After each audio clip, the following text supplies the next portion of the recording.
Concrete किसने बनाया था?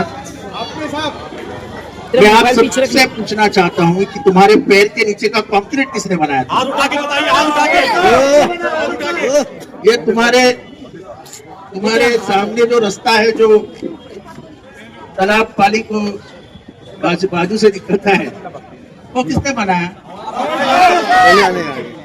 और वो भी कैसा बनाया मालूम? एक दिन रात के 3 बजे मेरा इंजीनियर और ये तभी नगर सेवक था, हम लोग 3 लोग ऐसे ही घूम रहे थे रास्ते देखते देखते, उधर 2 पेड़ दिखे, 2 रिक्शा दिखी, तो हमने बोला इंजीनियर को ये सब निकालो, कल के कल रास्ता बड़ा बना दो, तो रास्ता बड़ा बन गया। तुम्हारे इधर एक कुछ लीकेज का कुछ प्रॉब्लम था, तो सवाल विकास का है। ये शहर बदल गया ऐसा आपको लगता है? शहर बदला, शहर के हालात बदले, जो एक बैंक का शहर था 27 बैंक का शहर बन गया। हमको कभी क्रेडिट कार्ड नहीं मिलता था क्योंकि हम ब्लैकलिस्ट में थे, अब क्रेडिट कार्ड मिल गया। अब हमारे कई बच्चे इंग्लैंड और अमेरिका में पढ़ रहे हैं, है कि नहीं? एक हमारी कार्यकर्ती है शाइना आजमी, उसका बेटा लंदन में है आर्टिफिशियल इंटेलिजेंस में।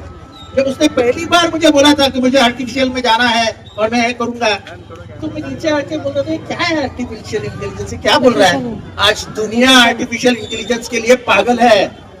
वो चिल्ला रही है और वो बच्चा जो बला कॉम्प्लेक्स में लेता है, उसको 10 जगह से मांगा रही है, तू हमारे पास आ, तू हमारे पास आ। पढ़ा किधर है? मुमरा में। कौन से स्कूल में? सिम्बोसिस में। मुमरा बदल गया कि नहीं? बदल गया। कई बच्चे ग्रेजुएट हो रही है, सीए हो रही है, बी हो रहे, बीए हो रहे, बीएससी हो रहे। हालात बदले, रास्ते अच्छे हो गए, दिखने के लिए मुमरा अच्छा हो गया। पहले दोस्तों को बुलाना लोगों को शर्म लगती थी कि मेरे दोस्त को मैं कैसे बुलाऊं, स्टेशन पे उतरेगा तो उसको चिचड़े दिखेगा। आज अपना स्टेशन कितना सुंदर है।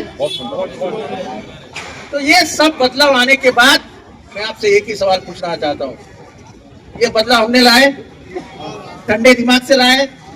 मैं यहाँ था, एक दंगा हुआ, हिंदू मुसलमान कभी एक दूसरे के सामने आए, कभी भी यहाँ अमन और शांति का सवाल पैदा नहीं किया।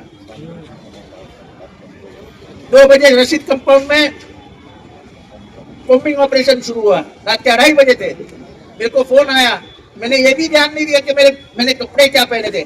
मैंने इतने से चट्टा पहना था, मेरे आंख पे चश्मा भी लगाना भूल गया, और वैसे ही अंधे इसमें मैं गाड़ी चलाते आया। बाकी आगे नहीं बोलना, पर जिसने किया था उसको 24 घंटे में यहाँ से तबादला करवाया। आप रशीद कंपाउंड के लोगों को पूछिए कि कितने बार कॉम्बिंग ऑपरेशन होता था रशीद कंपाउंड में, कितने बार कॉम्बिंग ऑपरेशन होता था मुमरा में। कहीं भी कुछ भी हुआ तो मुमरा से पकड़े गए, मुमरा से पकड़े गए, मुमरा से पकड़े गए। पिछले 10 साल में सुना है आपने कोई पेपर में कि मुमरा से पकड़े गए? अब तो बंदी हो गया, सवाल ही नहीं आता है। तो ये बदलाव तो लाया, लेकिन अब इस बदलाव के बाद आप कौन सी विचारधारा को लाओगे मुमरा में? ये सवाल पैदा होगा, क्योंकि जो घड़ी लेके आए हैं वो घड़ियाल चोर है, वो पॉकेट मारे है। राष्ट्रवादी कांग्रेस पार्टी ओरिजिनल किसकी थी? शरद पवार को घर के बाहर निकाला गया और उनके हाथ से ऐसी घड़ी छीनी गई, तो पॉकेट मार है कि नहीं है? और तुम बुजुर्गों को मानते हो कि नहीं? सब नौजवानों से पूछता हूं मैं, तुम्हारे दादा अब्बा का सम्मान करते हो कि नहीं? तुम्हारा बाप अगर दादा को धक्का मार के निकल देगा, तुमको पसंद आएगा? इस आदमी ने वही किया। पर शरद पवार लड़ाकू है, निशानी गई, नई निशानी ली, और नई निशानी के ऊपर लोकसभा में 10 लोकसभा सीटें लड़ाई और 8 चुन के रही। एक तो हमारी 3-1 से हार गई, 9 सीटें जीतते थे। मैं आज आपके सामने सवाल पूछता हूँ, है अजित पवार में हिम्मत? ले नई निशानी और लड़ हमारे सामने, देखते तो कैसा 1000 वोट पाता है क्या? अरे हमारी निशानी, हमारा पार्टी चुरा करके तू लेके जाएगा और बोलेगा मैं बाबू इस पार्टी का। अरे उस पार्टी का सूट सिला है शरद पवार ने, तू पहनेगा उसमें तो दबला पुतला ही दिखेगा, तेरे को यानी वो सूट तेरे को अच्छा ही नहीं दिखेगा। तो मेरा सवाल ज्यादा नहीं है आपसे, मैं सवाल इतना ही पूछता हूं, मस्जिद पे हमले हो रहे हैं, विशालगढ़ में हुआ दरगाह तोड़ने की बातें हो रही है, अपना ये हाजी मलंग का दुर्गा शहीद कर दो बातें हुई, सैयद मुनियार चाचा को ट्रेन में मारा गया, उसके मारने वाले को जेल में हमने बिठाया। अब सवाल आखिरी पूछ रहा हूं कि नबी के शान में गुस्ताखी करने वालों को क्या आप बाजू में बिठाएंगे? उसको साथ में लेके घूमने वाले को बाजू में बिठाएंगे? आज ये घड़ी बीजेपी के हाथ में है और चाबी अमित शाह के हाथ में है। गंगागिरी महाराज कहता है, जो भी नबी के बारे में बोला, महाराष्ट्र के इतिहास में ऐसा कभी नहीं हुआ था। हम किसी भी हालात में जिसको दिल से लोग मानते हैं उस पर कभी भी हमला नहीं करते। हमारे मराठी मिट्टी ने हमको सिखाया नहीं है। ये मराठी मिट्टी से प्यार देती है और भूखे इंसान को पेट से अनाज देती है। ये हमारा काम रहा है, इसलिए तो इतने उत्तर भारतीय हमारे यहाँ है, क्योंकि पेट भरने वाली है जमीन है। तो मैं सिर्फ एक ही सवाल पूछता हूं, आपके सामने कोई भी आए उसको पूछना, उसको एक ही सवाल पूछना कि नबी के शान में गुस्ताखी करने वाला आज तक सलाखों के पीछे क्यों नहीं गया? अगर तुम उसको पीछे नहीं डाल सकते तो हमारे इधर आओ भी मत, चलो भागो। ये तुम्हारा सवाल होना चाहिए। नबी के शान में गुस्ताखी करके भी आपके सामने सीधा तान के आएंगे तो आपकी क्या इज्जत है?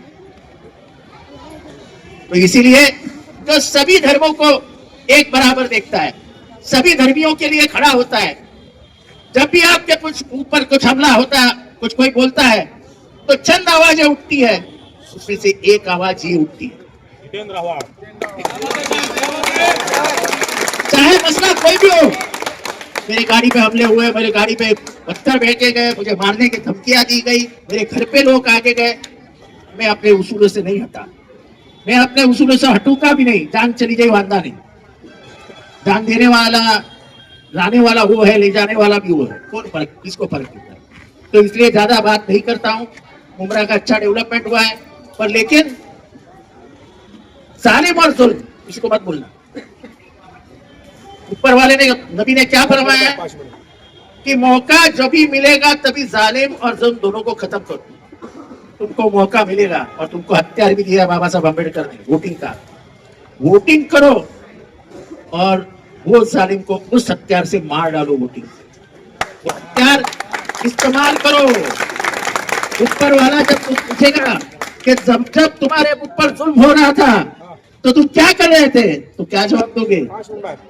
तो जालिम और जुल्म को खत्म करने के लिए डॉक्टर बाबा साहब अम्बेडकर ने तुमको एक हथियार दिया है, वो वोटिंग का है। उसका इस्तेमाल करके तुतारी निशानी पे बटन दबाकर, तुतारी बजाने वाला आदमी इस निशानी पे बटन दबाकर वोट दीजिए। इतना ही कहकर आपके दुआओं की दरखास्त करता हूँ। खुदा हाफिज।